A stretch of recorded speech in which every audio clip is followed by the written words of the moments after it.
I just wonder if you have not heard from where I come from. Singapore, I think we have two very traditional universities. That is the National University of Singapore and the Nanyang Technological University. So you find that I come from the newer place. We are, as I said, we are the new kid on the block.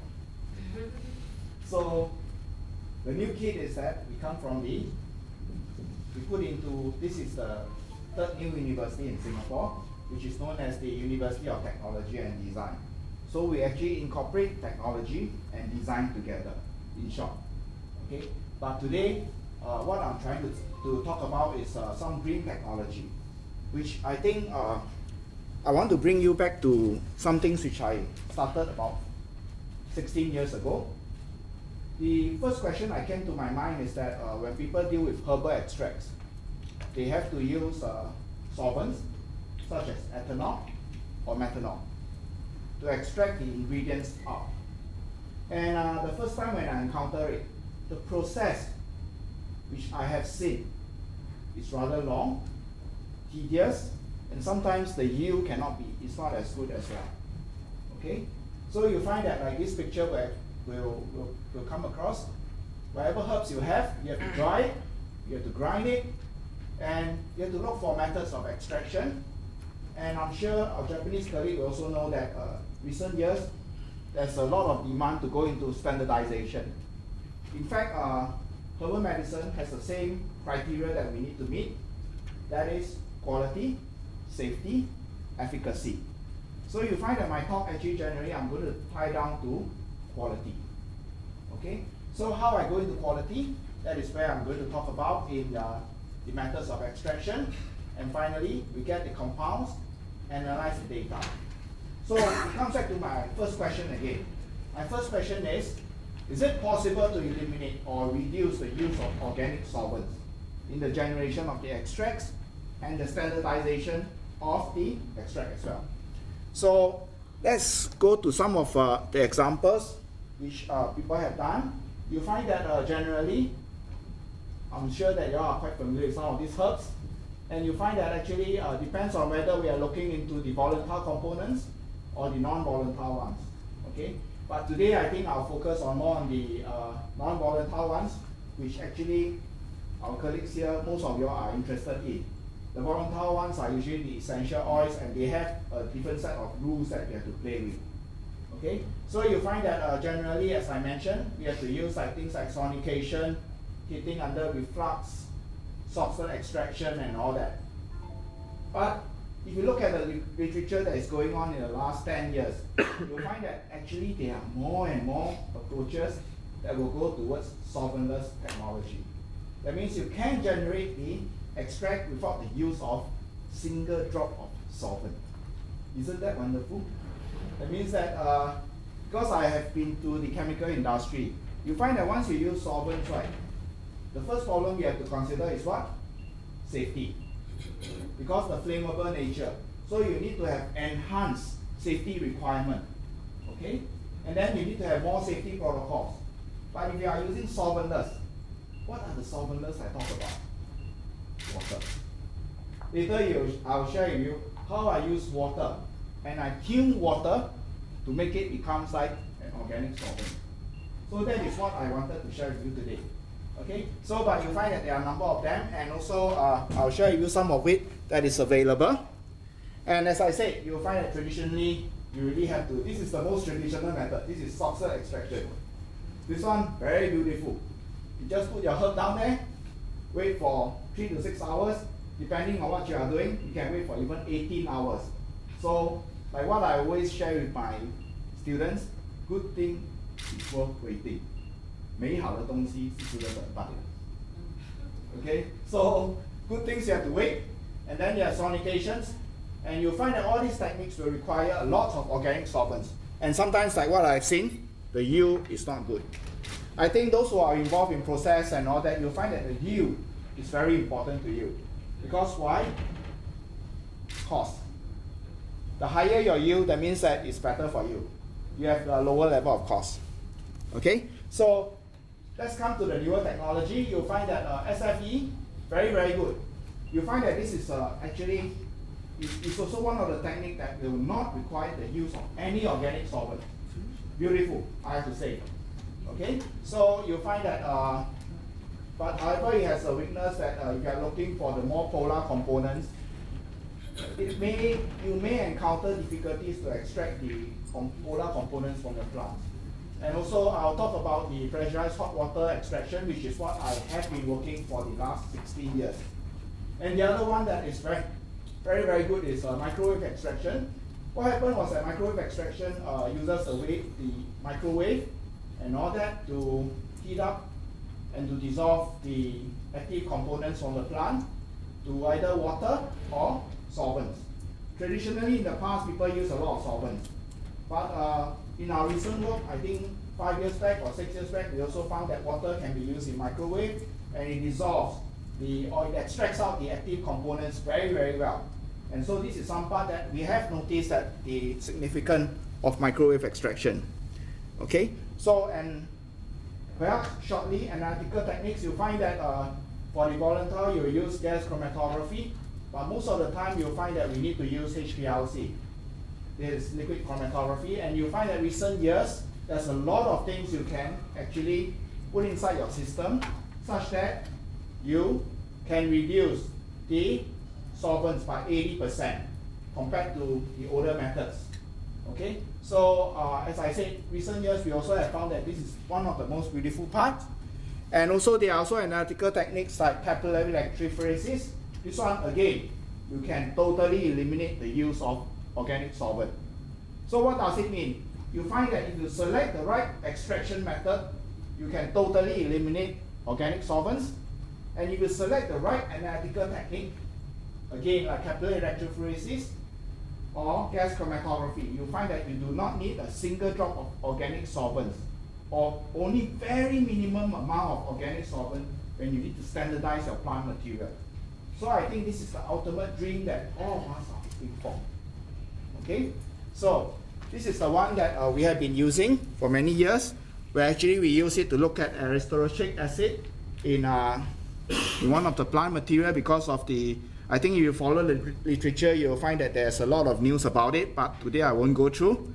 And also we have published this in 2001, where we actually use capillary electrophoresis and modern extraction to look at the active components down there. And what is the significance of this work in the past? I think our Japanese colleague, you'll find that you are mixing a lot of plants together, correct?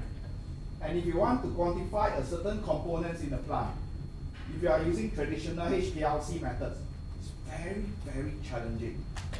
So for example, if there's a mix-up of the plant, and you want to find out whether has the mix-up occurred, it's very challenging. You have multi-steps preparation. So in short, we have used capillary electrophoresis to detect this neural-causing kidney, okay, I can't remember the words, it causes kidney failures, which is, this is the compound in the plant, and we can actually identify it very quickly.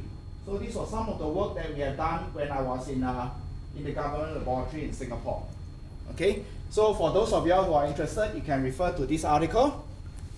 Because of the time, I will try to go quickly.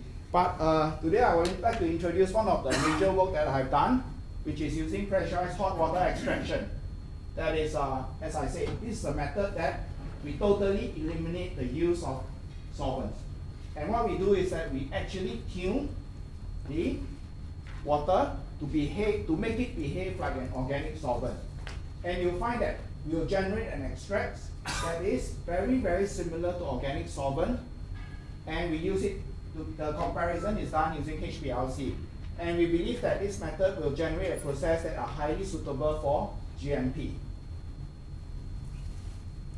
So, how does it work? A very simple method.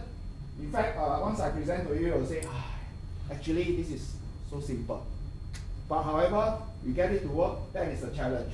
So what we do is that we're actually pumping water using a pump, and we put the plant inside here. And the whole extraction cell where the plant is placed in will be heated up. The whole concept is actually we are going back to basic chemistry. I'm certain that most of you all here have done basic chemistry. The whole basic chemistry is that at higher temperature, your solubility increases. So that's what we are trying to do. And because of the higher temperature or because of the pressure, we can heat water above the boiling point. So this is the other amazing thing that we have been doing. Okay, so finally the extract will come out here. And how does it look like? And this is the system. You'll find that this is where we put our plant inside here, and we pump water inside here, and the whole cell is heated up to 180 to 160 degrees Celsius. And at this point, you'll find that the water basically behaves like an organic solvent. And this is how the whole setup looks like. This is our pump, the water, and the extraction cell will be placed inside here. And this is the extraction cell where we will pack the plant material inside there. And it's because of this temperature and pressure effect, we are able to tune water to behave like an organic solvent. And so in case you'll find that this was the work that we done in 2008, where we worked with gastrodiol, and we actually use pressurized hot water and microwave together. So you find that these two methods, we have noticed one important thing. We can basically eliminate the organic solvent in the extraction system. And also this was some of the data that we have obtained, and you'll realize that pressurized hot water, right, actually is comparable with that of the traditional methods that is heating by reflux, and also part of it, this was from gastrodiol, and this one was from the other plant from stevia. So because of time constraint, I will not go into the detail, but the advantage, as I mentioned, the good thing about it is that you find that it's very simple. It takes less than an hour to complete, because you'll find that if you go on to traditional methods of extraction, right, 3 to 6 hours and lots of solvents. So this whole method, very fast, environmentally friendly. As I said, we totally eliminate the use of organic solvents. And we actually compare the extracts with what is obtained using organic solvents, and we compare using HPLC. And the yield was very, very significant. And we realized that the process can be scaled up for industrial applications, but however, there are also weaknesses. The weaknesses is that plants, under high temperature, they tend to absorb too much water. And they tend to clog up your whole system together. So, and because of that, we have to use sand to disperse the plant material, and in a certain proportion, and the extraction will work out beautifully. So this was something we have, and also we did consider surfactants as well. So surfactants is that we try to do it at room temperature, and I tried to present some of the recent data we have, and this was the case that actually we look at the surfactants. That is, we used to extract this particular compound from this particular plant. Okay. In this case, we actually use a newer set of organic surfactants, and we actually make these surfactants in our lab, and we have to characterize it using mass spectrometry. But the key thing is, I want to present to you, again, surfactants, we use water, and at room temperature, you find that the amount of the marker compound in this plant material will actually increase as we go along. And the more surfactant you add in, the extraction efficiency increases. And in this case, we did not use any temperature. Okay, you find that we actually compare what is happening for surfactants with organic solvents as well. We find that actually the whole system, that means what is extracted by surfactants, is very, very well correlated with organic solvents. So, and this was some of the results we've seen in other solventless method of extraction as well. And these are some of the results which I don't think I'll go through in the depth, but the highlight is that we find that actually all these solvent-free extraction methods will have the same efficiency. Yeah, ending soon. That's why I'm going faster. Okay, so for those of y'all who like to see further what we have done, since 2006 we start writing a number of review articles on it, and that was using pressurized hot water extraction for the extraction of bioactive and marker compounds in plant materials. And I got the honor again to rewrite something again in 2010. And so this was pressurized hot water extraction. What are the latest that we have? We think that the technique has progressed. But I think the ultimate thing I want to mention to you is that this is something that we feel it really eliminates the use of organic solvent. We really totally do not need organic solvent in the sample preparation. So this is one of the parts that I think it was really wonderful. And last but not least, last year, we also covered some of the new technology in the chemical standardization of botanicals. There are many approaches at this moment, but what I have covered is just the tip of the iceberg. So for those of you who are really keen, you find that selecting the right method of extraction and the right methods of separation, you can totally eliminate the use of organic solvents. And for those of you who are working in a lab, if you have to deal with organic solvent, it's really a nightmare.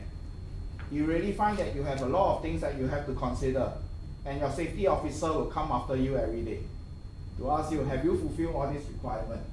Okay, so with that, I shall end my talk. Thank you very much. And really thank you.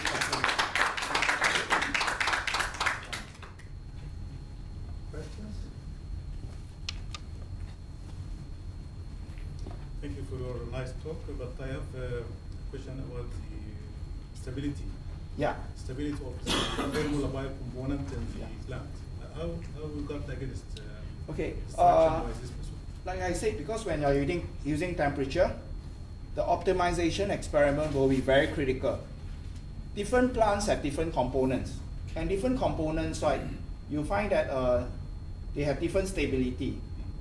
So we have also done up to molecular weight about close to 1,000, the marker compounds, and we find that actually by selecting the right temperature, the compound will remain very stable inside there, and in fact, you'll find that the yield will actually exceed what you've seen in traditional methods of extraction. Like Soxhlet, which uses organic solvents. What was the time? Is it too short? Is that normal? Sorry? Is it time? Oh, for time of extraction is too short? Is that normal? Yeah, we usually use about 20 minutes like that. 20 minutes to 40 minutes. Sometimes it depends on the components again. Sometimes it can go up to about 45 minutes. But in fact, most of the time we find that this method is usually faster than traditional methods of extraction. Yeah. I wanted to know the methods of extraction, is it standardized for the GMP procedures or not? Sorry? The methods of extraction. Does it all comply with GMP or okay. some? To fulfill the GMP requirement is a very big story. You find that like what I can spend the whole day talking about fulfilling GMP requirement because I came from that environment. I worked in a GMP unit for 2 years. So you find that there are many documentations. But if you ask me, I find that this technique has the basic requirement. If you undergo the proper validation and all that, it's very easy for you to meet the GMP requirement. Because in GMP, the important thing is what you say, can you do it? So at what you have mentioned, right, have you have all the proper documentation? And every time when you say you get this yield, can you get it every time? That is the main thing that you have to answer. When auditors comes in, you find that this is what they want you to tell them as well. Yeah. Okay, thank you very much.